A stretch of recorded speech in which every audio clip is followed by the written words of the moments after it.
Hello everybody, welcome back to the channel. Sorry I've been out for a little bit, but I've been helping Mark and also helping Lorna with some renovations on this beautiful home. And that's kind of why I haven't been filming too much lately. I've just been hanging out, having a good time. Also, I want to save this content for Mark's channel. You guys can check out that build at Mark the Paint Guy and get a more in-depth idea on how it got built and what we're doing on it. Well, for right now, we're gonna cut it into a little adventure. So let's get to it. On today's adventure, Mark decided to take me for a little ride in the Bear's Den to Peachland. It's a small town right next to Kelowna, and he decided to show me this area because in the summertime they have some pretty wild car shows, and I'm extremely excited to be seeing a couple of those. But we'll have to wait till the season's right to do any of that. For right now, we're gonna go for a little ride up the dirt road where we were to with Van Maruth.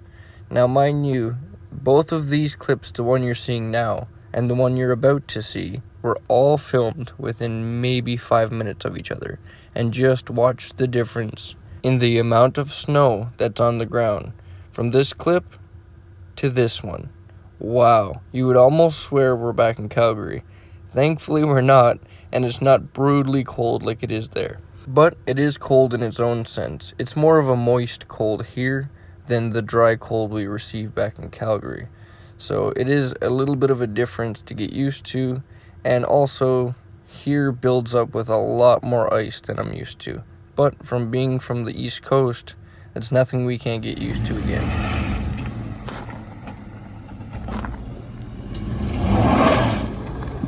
Whoa, buddy. A little too much power on that one. But with Mark's van being completely empty, it is a really slippery ride, so we have to drive careful coming down this hill. So I'll speed it up for you guys so it's not a drug out ride back to the house. And once we got back to the house, Mark generously offered me his little light bars that were on the front of the Bear's Den.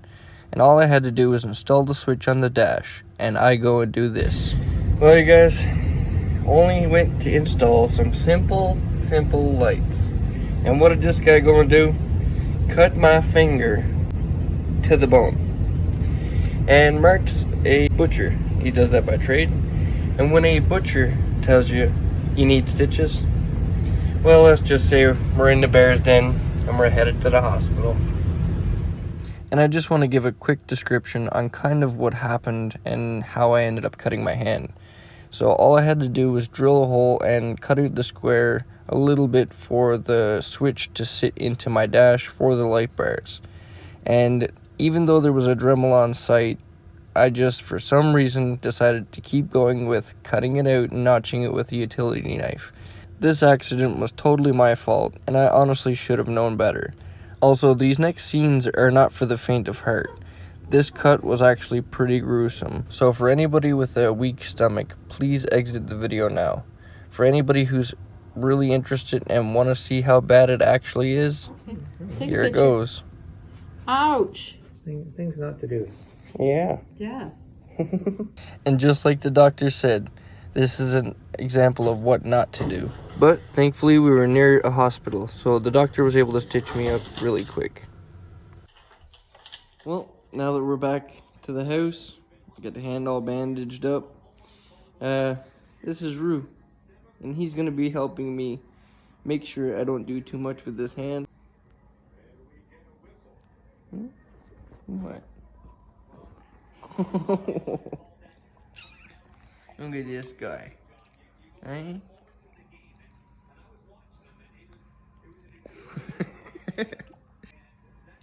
He's a good boy. He's a good boy, hey.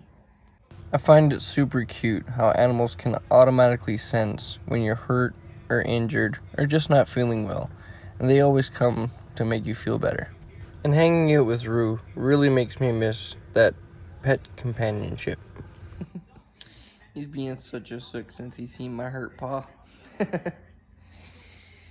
But we're not going to dwell on that too much. It's an accident, it happened. All we could do is heal and move on from it, you know?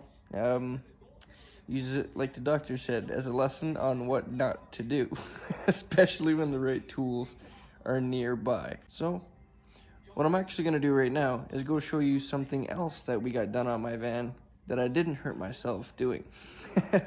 Let's go check it out. So first off, you guys know I used to use this light for when I was doing my live streams. Now I have this guy, which Mark installed the other day. And that makes a heck of an improvement up here. Makes the biggest difference for when I go to do my lives, because I don't get much Wi-Fi from the back of the van, so I usually do them up here. So this is gonna make a world of difference on when I do those things, or even if I'm just sitting up here taking notes or anything at all. So I want to thank you big time for that, Mark. That is a huge improvement. Also, there's another bit of light that we got installed right in the back here, so let's go check that out. So now that we have light up into the cockpit area, or the driving area, depending on how you want to call it,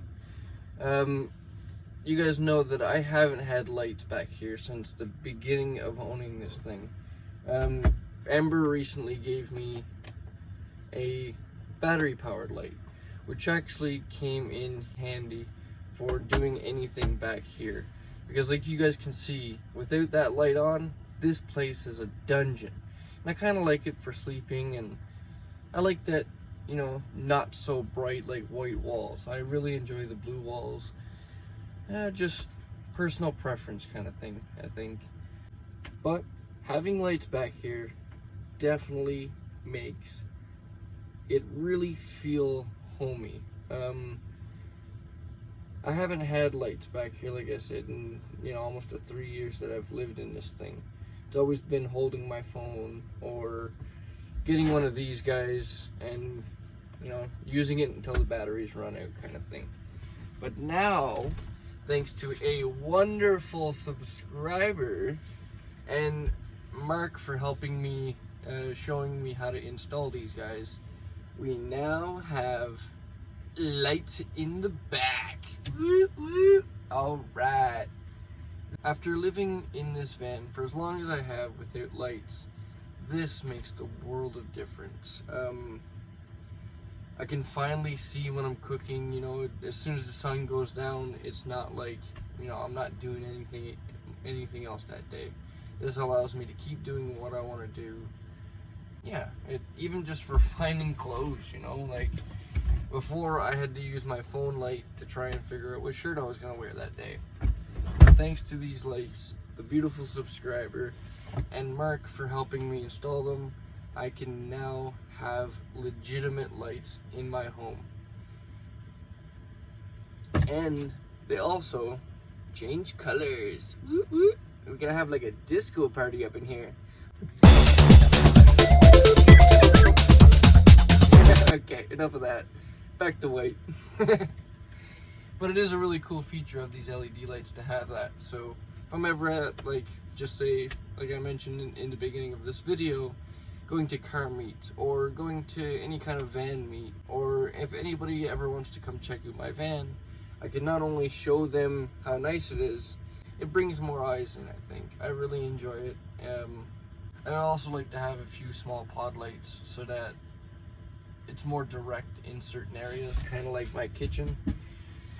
So maybe I'll do that in the future, but for right now, I mean, this is legitimately day and night difference. But now that I've shown you guys that and kind of caught you up to date on what's going on in my world, sorry I've been out for so long, but it's just nice to take a little bit of time to clear your mind and get used to a new area. So it's been a long time, like you guys know. It's been almost a year and a half since I left that Deerfoot City place in Calgary. I'm really glad that this was the spot that I was able to come to.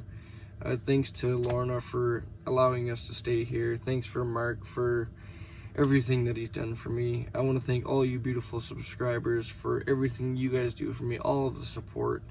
And I can't thank you all enough. It really means the world to me. But like I said, for right now, we're going to end this video off here. And I'd like to thank you all for watching along on my crazy adventures, you know, through thick and thin. I really, really appreciate it. And I can't say that enough, you know, I really do. The amount of support that I've gotten from doing YouTube, the people over on Patreon, you know, it really brightens a guy's day, you know. Even today, I got a text from Brent's VanLife, and he was saying, you know, bro, don't put down the camera for too long because it makes it really hard to pick it back up. And that was some words I really needed to hear because I was kind of feeling that way. So I'll be starting filming like normal, and we'll catch you guys more up to date on what's been going on out here. But for right now, we're gonna call it a night. So remember, never give up on living life, because life is the most precious thing we have, no matter what happens. So stay strong, stay positive, and we'll see you guys in the next one. Have a good night, everybody.